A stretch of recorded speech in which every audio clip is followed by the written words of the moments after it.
Hello friends, welcome to our channel random balls. T20 ప్రపంచ cup కోసం ఇప్పటికే 15 మంది సభ్యులతో కూడిన జట్టును బీసీసీఐ ప్రకటించిన సంగతి తెలిసిందే. అయితే ఈ జట్టులో రింకు సింగ్, గిల్, రాహుల్, దినేష్ కార్తీక్లకు అవకాశం లభించలేదు. అయితే ఈ జట్టులో ఆటగాళ్ల ఎంపిక మరియు మార్పులు చేసుకునేందుకు మే 25 వరకు గడువు ఉంది.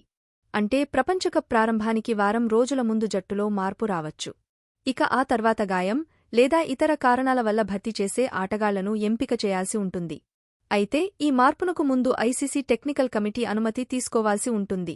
దీంతో బీసీసీఐ సెలక్షన్ కమిటీ 4 రిజర్వ్ ఆటగాళ్లను ఎంపిక చేసింది.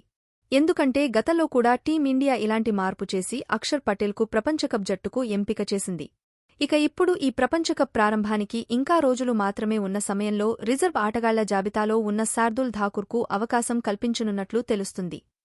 దీంతో అక్షర్ పటేల్ రిజర్వ్ ఆటగాళ్ల జాబితాలో చోటు దక్కించుకున్నాడు. ఇక ఇదే నిజమైతే టీ20 ప్రపంచకప్ ప్రారంభానికి ముందే భారత జట్టులో కొన్ని మార్పులు జరిగినా ఆశ్చర్యపోనవసరం లేదు. దీంతో ఈసారి చివరి క్షణం వరకు జట్టులో ఎవరికి అవకాశం దక్కుతుందో చెప్పలేకుండా ఉంది. మరి ఈ జట్టులో ఎలాంటి మార్పులు చేస్తే బాగుంటుందో కామెంట్ రూపంలో మాకు తెలియజేయండి. ఇలాంటి మరిన్ని latest interesting crazy viral cricket ముచ్చట్ల కోసం మన ఛానల్ని ఇప్పుడే సబ్స్క్రైబ్ చేసుకోండి.